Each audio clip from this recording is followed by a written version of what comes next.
Well, Happy New Year everyone. I know slightly later than planned. Normally I do these in December, but I needed the break. I had a very busy year, as you guys know, working with IGN and obviously this channel here, and obviously it was a very busy year in my job anyway, so I just decided to do bits that I could finish off and spend a little bit of time thinking about this properly before I put the list together. And here we are, a top 6 list, simply because it makes it more interesting and quicker. Now there are some honourable mentions that could have made the top 10 easily, but I've kept it as a 6 because it keeps it on point.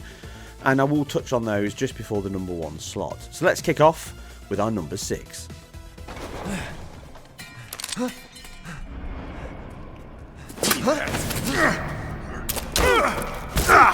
I told you to leave it alone, Ethan! The RE engine is one of my favourites, as are Capcom themselves for as long as I can remember. In this 7th entry, it still was a cross-gen title, but another that added ray tracing into the mix, which you'll see later in the list. Again, its GI is the focus of these updates. One of those subtle updates in the greater scheme of things. It really does add some reflections and light occlusion and colour bounce of scenes, both indoor and outdoor. But it was not only the technical updates they added, even now it leverages the SSD and specifically that hardware decompression of the latest consoles, specifically in the PlayStation 5, offering some of the fastest loading and tests I had throughout the year. Certainly for multi-platform titles, it's up there with first party. For a game that relies on your typewriter logs, it makes a huge difference being much faster than cartridge titles, and certainly those CD-ROMs of the PS1 and Saturn era. The game itself, much like the engine, is well thought out with well implemented techniques that stumbled a little at the start of last generation but really found their footing halfway through. Excellent light consumption materials including fast asset builds from photogrammetry or digitizing in old money, dismemberment and deformation rigs, particle effects, physics-based animation, motion capture for face and movement, dynamic lights, seamless cinematic real-time integration and gore galore. As a childhood horror lover, Resident Evil was a latecomer in gaming's long horror history, but it has endured and improved. This is certainly more refined than reformed, but it is another high production and impressive entry that still looks great on the Xbox One, but much better on now generation hardware, and it delivered on the target in the midst of the pandemic impact. It offers a great deal of variety, scope and good characters and story building. Obvious repeated elements and time constraints do crop up. Boss battles get progressively worse past the 3rd, feeling like something much grander was originally in the plan. All that said though, I loved my time and cannot wait for more RE action. I just hope the puzzles and boss battles are harder next time. Last chance. You don't want to find out what's in that hole. I'll take my chances. Your funeral.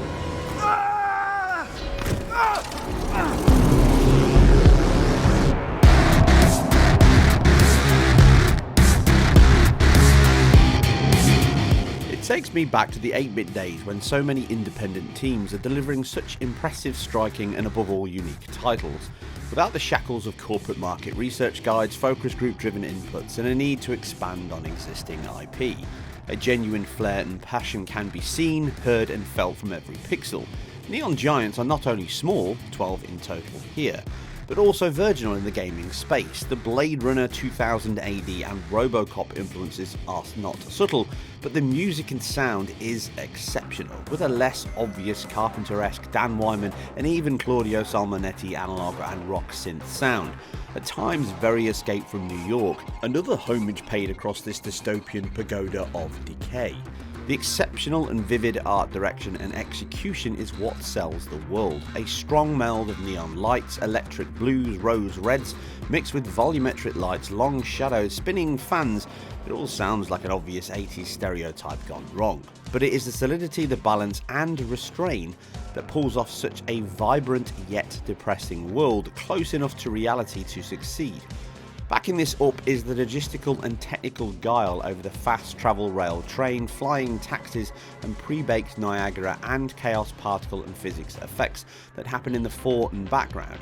This extends further with destructible scenery, ragdoll and dismembered enemies, and excellent attention to detail throughout. From blood splats on surfaces as you open them up with a dread gun to NPCs fleeing in terror when fights break out. The cover system, weapon upgrades and tongue-in-cheek story all merge brilliantly into this flamboyant and mostly polished title that looks even great on the base Xbox One, but it looks much better on newer gen consoles. Obviously it's not available on the PlayStation just yet. It does have some performance hiccups even on the Series X and top-end PC, as I covered in my IGN review related to shader compilation and hiccups, but this disk caching issue has been significantly reduced since launch, but not fully. The RDNA 2 or RTX PCs get the best version of the lot with some RT reflections and shadows, but they do not significantly change a gorgeous looking title that balances form with function superbly for a futuristic gritty shooter with a hell of a lot of spunk, and that soundtrack is just incredible. Those were just some random swamp Did you see those orcs? Why the fuck did they attack the moot? Whatever, I'm coming out.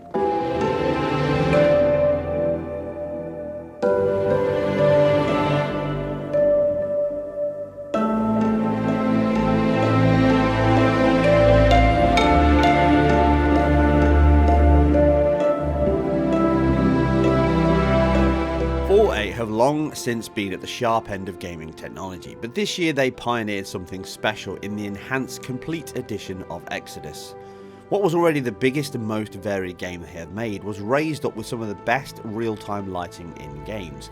By embracing the ray tracing hardware available, they went full hog and threw out the entire rasterized lighting setup and followed the light, all rays of it. This provides true multi-bounce GI across indoor and outdoor environments using the sun and sky itself as the source emitter.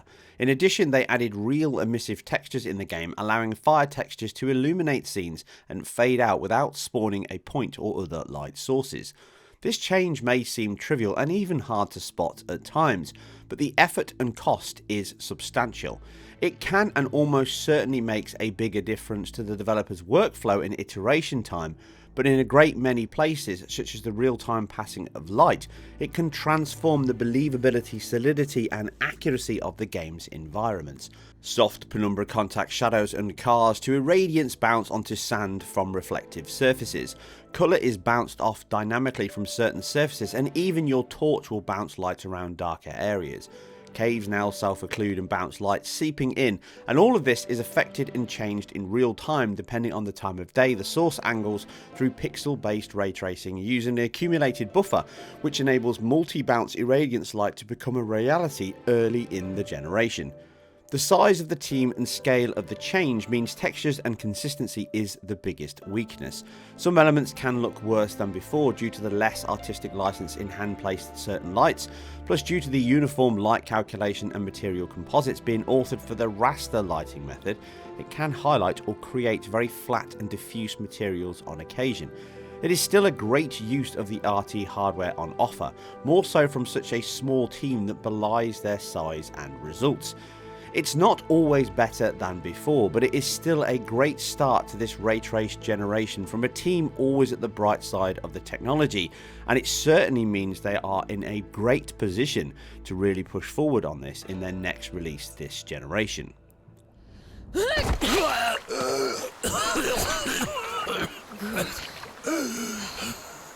Our guys caught your friend, but I can see your two are not bandits.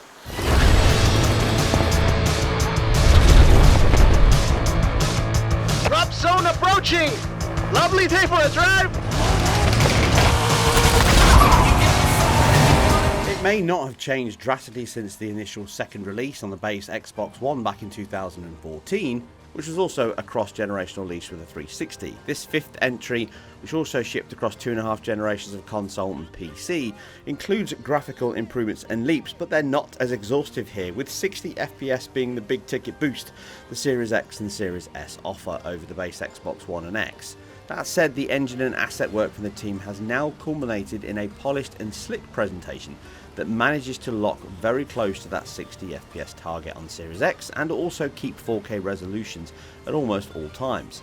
The density of the world and huge reduction in popping is also very welcome in the quality mode, with the additional foliage, alpha effects and high sample per object motion blur being very welcome. However, I always revert to the increased input and temporal resolution uplift that 60 FPS brings. Cars are very detailed, and the dynamic weather and time of day is used both dynamically and throughout the world events to change the atmosphere, often to help reduce the location fatigue. Photo mode offers even high model quality and post effects to get the best car shots for internet sharing, along with the Vista mode now supporting ray traced reflections. The scripted races are always the most exciting and flamboyant, with the entry into the event being a showcase of the variety they can offer.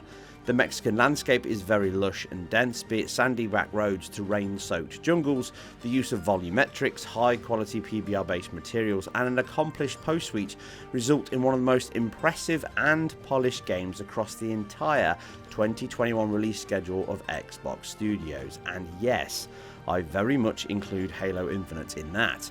But I wish I was placing something else here from Microsoft in such a high spot, as this is, for all intents and purposes, the very best Microsoft had to offer for now generation, and it is very much a last gen release with 60 FPS via BC like options pushing it ahead. Take the Xbox One X and the Series X in stills and you would struggle to pick them apart, and that is a great shame. Not on Playground, mind. But as a poster child for the Series X, it simply is not good enough. With Fable next on the cards for the team, I hope to see real passion and British humour brought into that game, with this excellent franchise taking a step back. Impressive and refined it most certainly is, but a more competitive year, this may not have even made the top 6. Is that a wingsuit?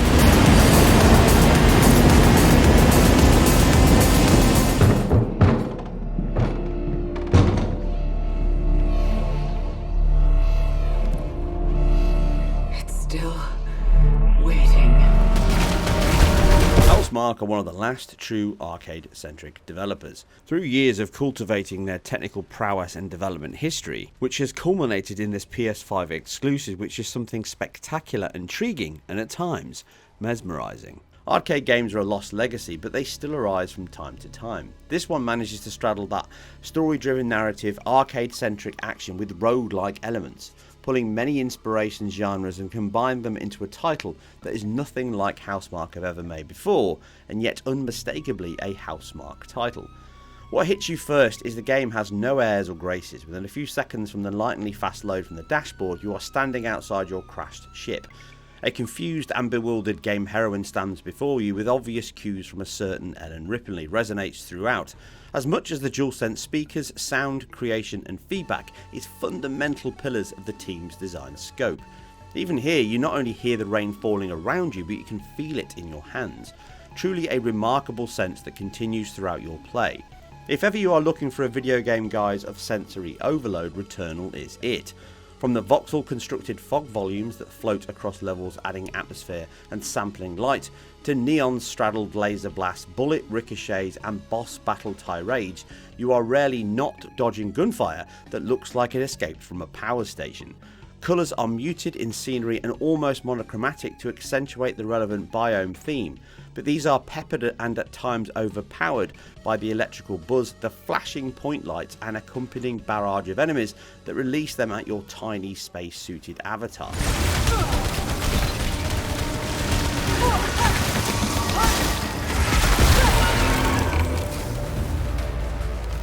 For the fact they moved to Unreal Engine 4, improved and rolled their own GPU-driven particle enhancements, used seeded procedural level creation, still one of the best integrations of the DualSense, and certainly the best sound design and production and processing I have ever heard is not enough. They did all this within the PS5's launch window. Absolutely astounding. It stands out in a world of press X to win titles at times. They managed to make the modern arcade shooter that is both brains and brawn, and I loved it. It is by far and away my game of the year for sure, but it makes my number 2 tech slot. It really is a title that I just keep playing over and over again, not only to revel at the beauty on screen, but for it to kick my ass one more time.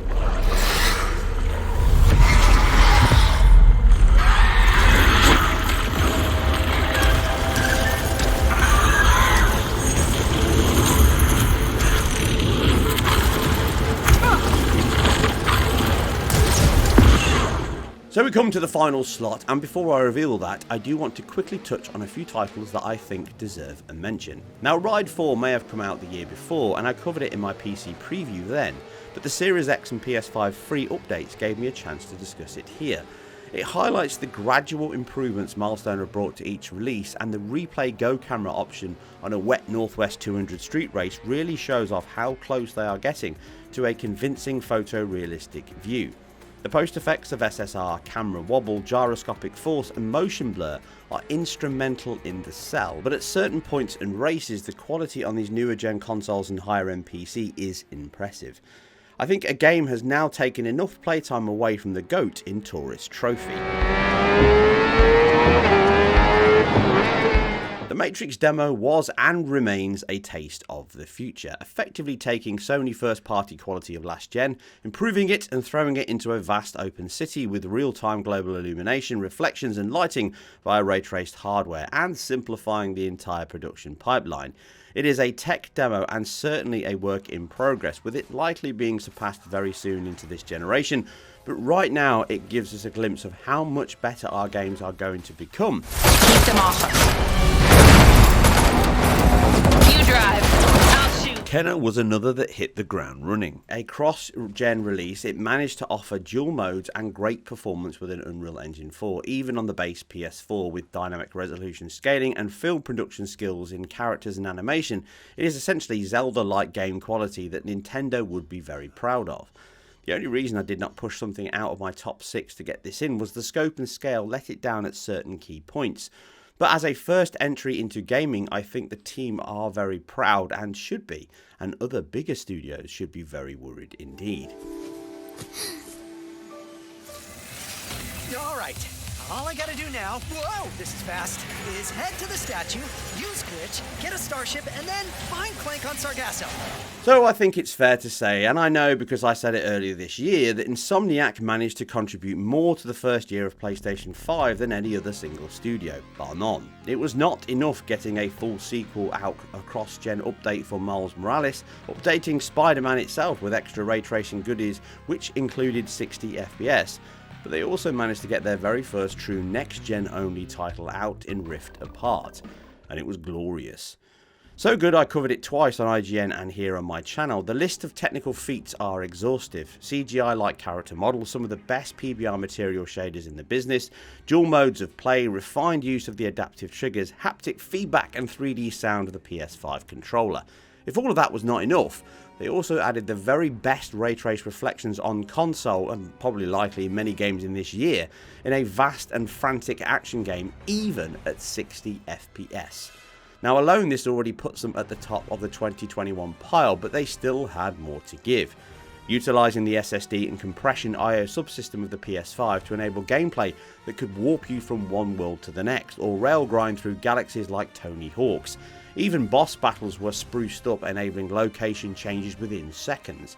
It is a testament to their commitment and passion that they also managed to show the possible future in the best use of that 120 FPS mode, by halving the difference between 30 and 60 FPS in that 40 FPS mode. Now I covered this on the day it landed, and the benefits are very clear and I explained them in depth there. It's closer to the 50Hz PAL days I grew up in. It can feel almost as smooth as 60 as each frame is now 50% closer together, but consistently. It also reduces the developer's frame budget by only 25% rather than 50, meaning the fixed budget goes further.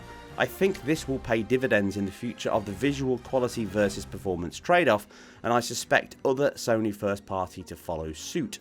A much better use of that 120 FPS mode outside of first-person shooter, online or racing titles. The sheer quality and genuinely fun gameplay here is something that just makes the whole experience such a high quality production from start to finish.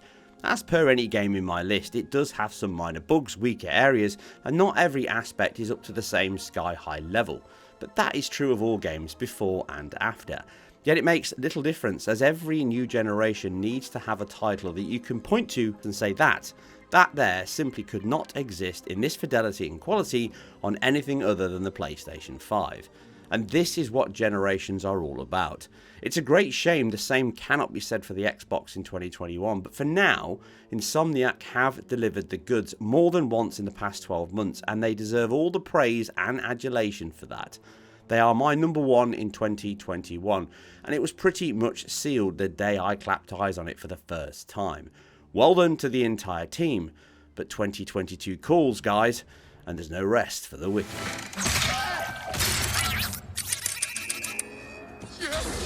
And once more we come to the end of another video. Again, like I say, later than planned, but I did enjoy my Christmas break and I took it, and hopefully you don't hate me for it. But if you do, then leave your comment down below, or like and subscribe and join me in this 2022 year ahead, which is going to be very exciting. Remember, I'm completely self-funded and independent, and obviously you can check out my other work over on the IGN site and channel as well. Anyway, I'll catch you guys and girls very soon, but for now, I'm out. Until the next one. Huh? Why do I need a password? I'm the Emperor. How about I obliterate you instead? Ha ha ha ha ha.